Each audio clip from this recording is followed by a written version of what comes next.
the one whom Jesus loved. In the dry, sunlit hills of Galilee, a young fisherman named John cast his net into the sea beside his brother James.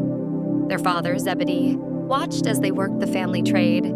John was quiet but observant, a young man who searched for more than just fish in the waters. He searched for truth. One morning, as the sky was still painted in soft gold, a man called Jesus walked along the shore and said two words that would change John's life forever. "Follow me." Without hesitation, John dropped his net. Something in the voice of the teacher stirred his spirit. It wasn't just a call, it was a destiny. From that day on, John walked beside Jesus. He witnessed miracles. Water turned into wine, the blind given sight, storms stilled with a word. He sat under fig trees, climbed mountains, and sailed in boats, always near his master. And as time passed, people began to whisper that John was the disciple whom Jesus loved. John heard the heartbeat of God when he leaned on Jesus' chest during the Last Supper. He listened closely to every parable, memorized every word, and saw love lived out in flesh, but nothing prepared him for what came next. In a garden drenched in moonlight, soldiers came. Jesus was arrested, and fear gripped every heart. While others fled, John stayed near.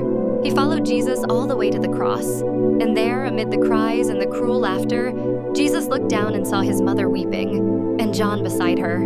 With a voice cracked by pain, he said, "Behold your mother." From that moment, John cared for Mary as his own. Years passed, the early church grew, and persecution spread. But John never stopped speaking about the love he had known. He preached, wrote, and remembered. He gave the world the Gospel of John, words that echoed divine mystery. In the beginning was the Word, and the Word was with God, and the Word was God. Even exile couldn't silence him.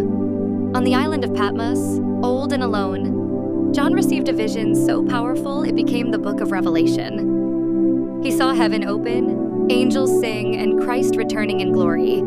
And when his days grew few, people still came to him, young believers hungry for wisdom. The aged apostle would rise slowly, lean on a staff, and say only this: "Little children, love one another."